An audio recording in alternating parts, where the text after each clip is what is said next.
Hey there, this is Greg Van Kirk, and I just wanted to give you a brief snapshot value proposition description for Toolkit 1, Building Our Changemaking Team, from It's What You Set in Motion, a Toolbox for Collaborative Changemaking, my new book. So if you think about Toolkit 1, this is really a universal toolkit which works with any kind of team. New teams, existing teams, student teams, corporate teams, nonprofit teams, community teams, teams of teams, and I've tried to include 5 tools that are just really helpful. But if we look at 10 things that this toolkit helps you do, if you want to consider these first, what I've listed is it can help to create the kind of solid foundation needed for collaboration. Collaboration is a team sport. You need to have a solid foundation for your team. Identify and include team members who will help you achieve both current and future success. So thinking about now, thinking about the future, and preparing for that. Think more expansively about who might contribute to your efforts. It's going to help you think about who beyond our core team and who we have right now might be able to support us. It'll help you to define and align your team's why, align your individual and team core values, stay the course. Your core values keep you on the course to your why, so help you stay true to where you're trying to get to. This toolkit will help you to ensure that you're creating and nurturing a team culture that empowers successful collaboration. Right? Collaboration is again, as a team sport, you need to have the kind of culture within that team that really helps to empower you to get there. Help you build a psychologically safe and inclusive team culture. It'll help you to identify and celebrate team members as superpowers. Right? Always thinking about an asset frame and starting with what is the people bringing to the table and celebrating that, and starting with an asset mindset, as I just touched on. So this is what 10 things that this toolkit, Building Our Changemaking Team, will help you do. And now what I'll do is just run briefly through the tools so that you can see them and think about how they might be beneficial to you and your team. So here we go. This starts on page 105. As with all of the toolkits, you have the inventory. You can see it here and check the boxes of the ones that you've used or you want to use. You have the scorecard prioritization help you have self-check statements and ask how are we doing, and giving you suggestions.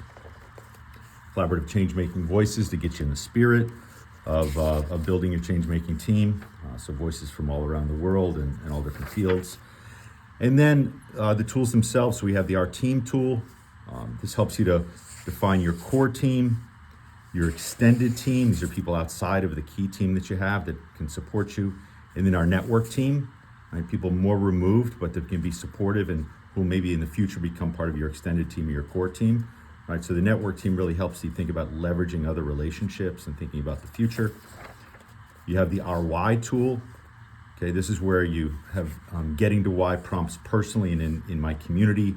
Space for team members, each of the team members to answer questions about what drives me, what issues or problems do I really care about, etc. And so for each person to note that down and then have a conversation about where you align, so that then you can go to and define as a team your why statement to blank so that blank, right? Borrowing from Simon Sinek's framework. Thank you very much, Simon Sinek. You have your Our Core Values tool. So with this, there's around 1, 2, and 3. This tool works fantastic. I always use this with facilitation, with teaching, with consulting with new teams, what have you. And so it starts off, you define a sort of a long list of core values, and then you make it smaller and smaller, each person individually, and then at the top, our priority core values for your overall team. You have to define that in a conversation. The fourth one is our collaborative culture tool. This is borrowed from Project Aristotle from Google. And so it's talking about your strategies for creating psychological safety, dependability, structure and clarity, personal meaning, and impact. So you can go through and do a self-assessment of how you all are doing, and for your team, decide how you might want to make improvements or modifications. And then the final tool is a very simple tool of our superpowers. Again, starting with that asset mindset, that asset frame.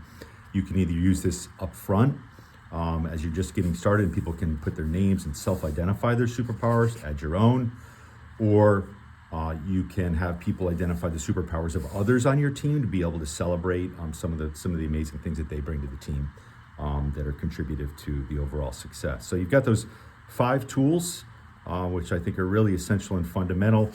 On top of that as well, if you look at one thing that I created for this, was the Changemaking Team Canvas. So if you look at page 98, there's a place to summarize your overall team, your why, your core values, collaborative culture, and superpowers. Put it all in one place. You can all see it there. You can all agree on it. You can all sign it. You could revisit it. And then, at the end of each section, as this toolkit, you have your reflections about the different tools and how they served you. Next, we'll go on to recalibrating our team's efforts. These are things after you've gotten up and going, but I think you'll find this toolkit 1, building our change-making team, super helpful no matter what you're doing, whatever kind of team you are, whatever stage you're in. So thank you.